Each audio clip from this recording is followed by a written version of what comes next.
हम इस वीडियो में डिस्कस करेंगे क्रिस्टल जालक, जालक बिंदु और ब्रेबे जालक एवं यूनिट सेल मतलब एकक कोष्ठका एवं एकक कोष्ठका के पैरामीटर देखते हैं।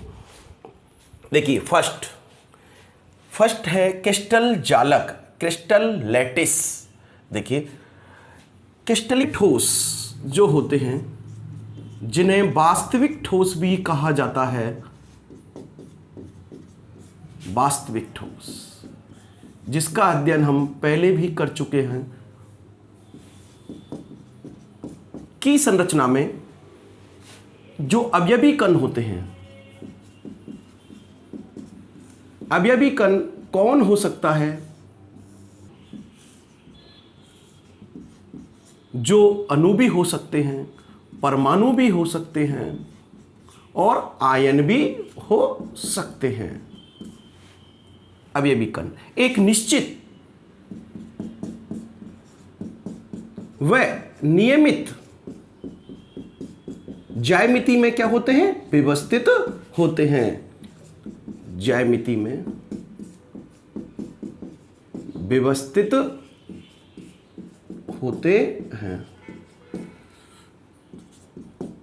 मतलब इनमें अवयवी कणों की दीर्घ परासी व्यवस्था होती है। दीर्घ परासी व्यवस्था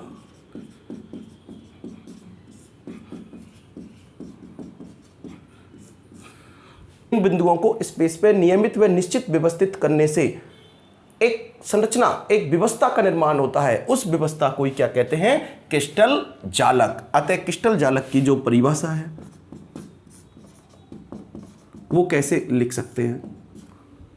स्पेस में, किसमें? स्पेस में कौन? अवयवी कण, अवयवी कणों की निश्चित व नियमित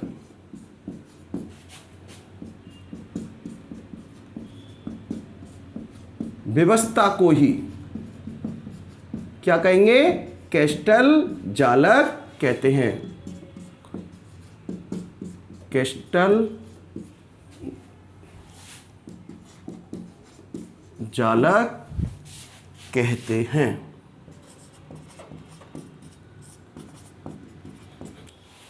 इस क्रिस्टल जालक में जो ये अवयवी कण है, इनकी जो नियमित जो व्यवस्था है उसको आरेख द्वारा दर्शाया जाता है। तो देखिए क्रिस्टल जालक में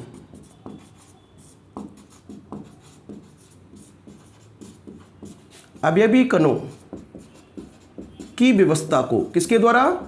आरेख द्वारा दर्शाया जाता है। अवयवी कणों की व्यवस्था को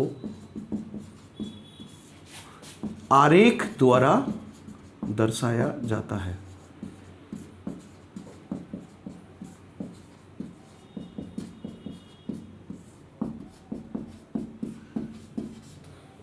अब देखते हैं जालक बिंदु।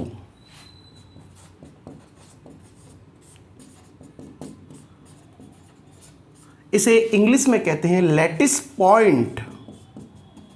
Lattice point. तो देखिए जालक बिंदु क्या है? क्रिस्टल जालक में जो ये अवयवी कण हैं जिनसे क्रिस्टल जालक का निर्माण होता है, उनको बिंदुओं द्वारा दर्शाया जाता है। इन बिंदुओं को ही जालक बिंदु कहते हैं। अतः इसको ऐसे परिभाषित कर सकते हैं, क्रिस्टल जालक में, किसमें? क्रिस्टल जालक में प्रत्येक अवयवी कण मतलब गोला कौन हो सकता है? अणु भी हो सकता है, परमाणु भी हो सकता है और आयन भी हो सकता है। क्रिस्टल जालक में प्रत्येक अवयवी कण को किसके द्वारा? बिंदु द्वारा दर्शाया जाता है या बिंदुओं द्वारा निरूपित किया जाता है।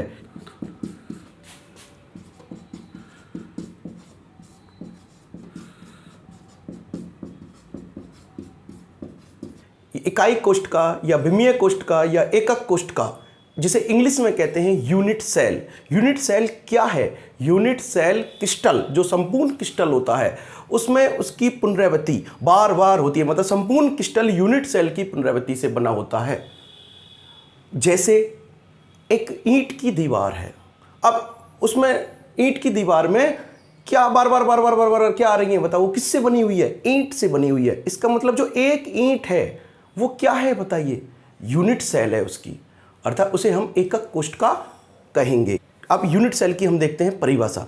तो क्रिस्टल का वह छोटे से छोटा भाग जिसकी क्रिस्टल में, संपूर्ण क्रिस्टल में मतलब त्रिविम में बार बार पुनरावृत्ति होती है, स्मॉलेस्ट पार्ट है जिसकी बार बार पुनरावृत्ति होती है, क्या कहलाएगा? वो यूनिट सेल कहलाता है। देखिए, या हम सेकंड परिभाषा क्या ले सकते हैं? क्रिस्टल जालक की वह सूक्ष्मतम इकाई, स्मॉलेस्ट यूनिट या स्मॉलेस्ट पार्ट जिसकी त्रिविम में बार बार पुनरावृत्ति से बार बार पुनरावृत्ति से संपूर्ण क्रिस्टल का निर्माण होता है, एकक कोशिका। अब हम इसे दूसरे प्रकार से भी परिभाषित कर सकते हैं। क्रिस्टल जालक की वह सूक्ष्मतम इकाई मतलब स्मॉलेस्ट यूनिट या स्मॉलेस्ट पार्ट जिसकी त्रिविम में बार बार पुनरावृत्ति से संपूर्ण क्रिस्टल जालक का निर्माण होता है, क्या कहलाती है? यूनिट सेल या एकक कोशिका कहलाती है। जैसे ईंट की दीवार का निर्माण किससे हुआ है? ईंटों की बार बार पुनरावृत्ति से उस संपूर्ण दीवार का निर्माण हुआ है। तो ईंट क्या है? वह यूनिट सेल। देखिए, हम इसे ऐसे समझते हैं, एक यूनिट सेल के 8 कॉर्नर होते हैं। ये देखिए, माना कि ये एक ईंट या यूनिट सेल है। अब देखिए, फर्स्ट एक कॉर्नर, 2 3 4 5 6 7 और 8 कॉर्नर है इसमें, 8 कॉर्नर है। ये एक यूनिट सेल है। देखिए, जैसे अब हम इस डायग्राम को देखते हैं। एक घनीय यूनिट सेल है। क्या है? घनीय यूनिट सेल मतलब एक यूनिट सेल है। इसमें देखिए 8 तो कोने हैं, 1 2 3 4 5 6 7 और 8 कोने हैं। इन पर 8। इसके बाद देखते हैं इस यूनिट सेल के कुछ पैरामीटर होते हैं। ये पैरामीटर इसके अभिलाक्षिक गुणों की व्याख्या करते हैं, मतलब इसके गुणों को दर्शाते हैं। तो ये पैरामीटर क्या हैं? क्या टॉपिक लेते हैं? यूनिट सेल के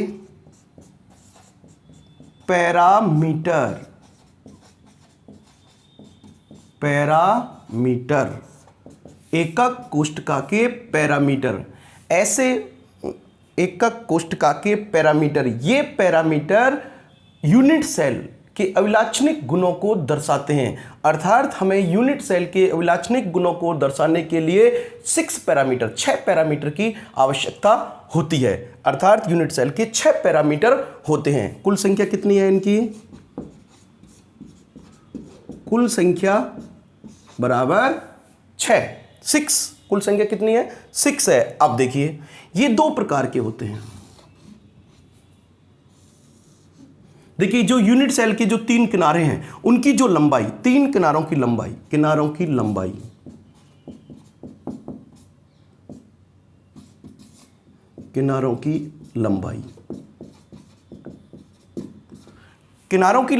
किनारों की लंबाई अलग अलग होगी।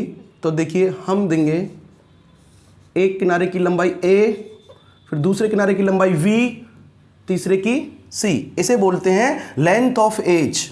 क्या बोलते हैं इंग्लिश में? Length of edge, EDGE। तो ये कितने पैरामीटर हुए? 3। A B C किसकी लंबाई है? किनारों की, मतलब एक्सिस की लंबाई है। Edge of length of edge और एक्सिस, इसलिए इसे अक्षीय लंबाई भी कहते हैं। इंग्लिश में इसे एक्सियल लेंथ कहते हैं। कहते हैं। ये जो किनारों की लंबाई ABC है, ये देखिए, इसको हम इस प्रकार दर्शाते हैं।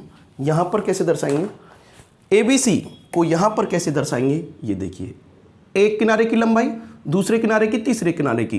तो आपको क्या करना है, इसको माना A दे दिया हमने, A मान लिया, इसको इस किनारे की लंबाई को मान लिया B, तो इसको क्या मान लिया C। ABC को लिखने का तरीका एंटी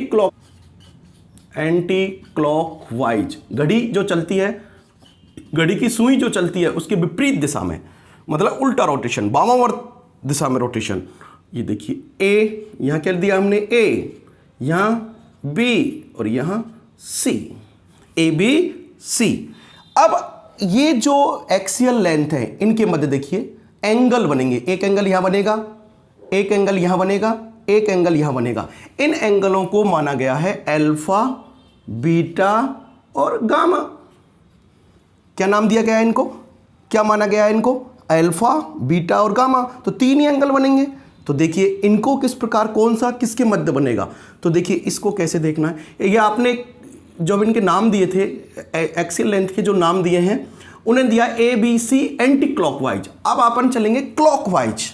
क्लॉकवाइज कैसे चलते हैं, घड़ी की दिशा में, घड़ी की सुई जैसे घूमती है उस दिशा में, 12 से 3, 3 से 6, 6 से 9, 9 से 12, ये हो गई क्लॉकवाइज। अब आपको यहां क्या देना है, अल्फा, फिर क्या देना है, बीटा। इसी क्रम में पढ़ते हैं इनको, इसी क्रम में आते हैं, अल्फा, बीटा और गामा, अल्फा, बीटा और गामा। देखिए अब यहां पर हम इनको देते हैं, इसको देखिए, ये हो गया अल्फा, तो ये क्या हो गया बीटा, ये क्या हो गया गामा। ये देखिए, तो अब देखते हैं, देखिए हो गया। अब देखो किनारों की लंबाई क्या आई, ABC, तो 3 पैरामीटर ये हो गए, इन्हें क्या नाम दिया, एक्सियल लेंथ। एक 1 पैरामीटर, 2 और 3, 3 पैरामीटर तक ये हो गए, कुल 3 पैरामीटर। अब देखिए ये अभी जो अपन ने इन एक्सियल लेंथ के मध्य जो कोण देखे हैं, अल्फा, बीटा और गामा, किसके मध्य है, ये एक्सियल लेंथ, अक्षीय लंबाई के मध्य के कोण है, इसलिए इन्हें क्या नाम दिया जाएगा, अक्षीय कोण। अब किसके मध्य कोण है, फर्स्ट ए बे सी के मध्य, ए बे सी के मध्य कौन सा कोण है, अल्फा। ये देखिए ये ए है, ये बी है, ए व सी के मध्य कौन सा कोण आ रहा है, अल्फा। अब सेकंड बी व सी के मध्य, बी व सी के मध्य, बी, ये रहा बी, सी, बी व सी के मध्य कौन है, बीटा, तो बीटा। अब देखिए नेक्स्ट, अब आता है ए व बी के मध्य, ए व नंबर 3, ए व बी के मध्य। अब देखिए ए ये रहा, बी और ए व बी के मध्य कौन सा कौन है, गामा। तो इसका मतलब ये 3 पैरामीटर हुए। कुल कितने पैरामीटर हैं यहां पर, कुल 3 पैरामीटर हुए। तो कुल कितने, 3 + 3 कितने पैरामीटर हुए, कुल 6 पैरामीटर हैं। ठीक है ना, कुल कितने पैरामीटर हैं, 6 पैरामीटर हैं जो यूनिट सेल के अभिलाक्षणिक गुणों की व्याख्या करते हैं या अभिलाक्षणिक गुणों को दर्शाते हैं। कहने का अर्थ यह है कि यूनिट सेल को समझाने के लिए या यूनिट सेल के अभिलाक्षणिक गुणों को प्रदर्शित करने के लिए इन 6 पैरामीटर की आवश्यकता होती है। दोबारा सुनिए, दो प्रकार के होते हैं ये, एक होते हैं एक्सियल लेंथ, अक्षीय लंबाई, दूसरा होता है एक्सियल एंगल, अक्षीय कोण। ये 3 प्रकार के, अक्षीय लंबाई, एक्सियल लेंथ, ABC, दूसरे कौन है, एक्सियल एंगल। एक्सियल एंगल फिर 3 प्रकार के, ए व सी के मध्य अल्फा, बी व सी के मध्य बीटा, ए व बी के मध्य गामा, मतलब अल्फा, बीटा और गामा। इस प्रकार हमें एक यूनिट सेल होती है, यूनिट सेल की व्याख्या करते हैं। ये सबसे छोटी इकाई है जिसकी बार बार पुनरावृत्ति से क्या होता है, क्रिस्टल का निर्माण होता है। कुल 7 क्रिस्टल समूह की संख्या, क्रिस्टल समूहों की कुल संख्या होती है 7। इसमें देखते हैं कि सर्वाधिक सममित और सर्वाधिक असममित क्रिस्टल कौन सा है। तो देखिए, घनीय क्रिस्टल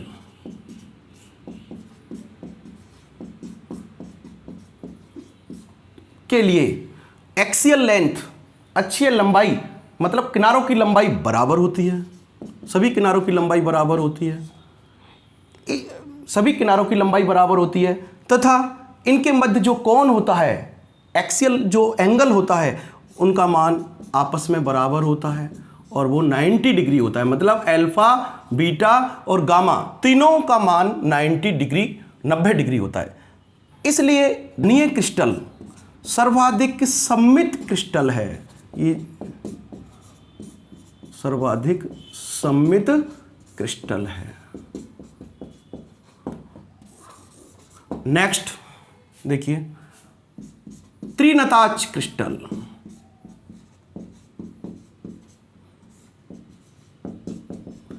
इसमें किनारों की लंबाई आपस में बराबर नहीं होती है।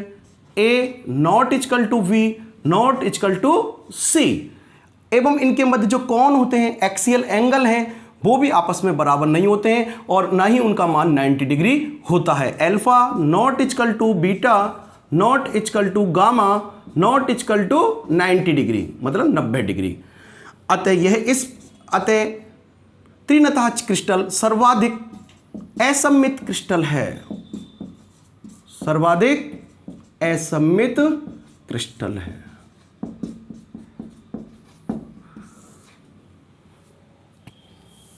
नेक्स्ट वीडियो में हम डिस्कस करेंगे यूनिट सेल के प्रकार, टाइप्स ऑफ यूनिट सेल।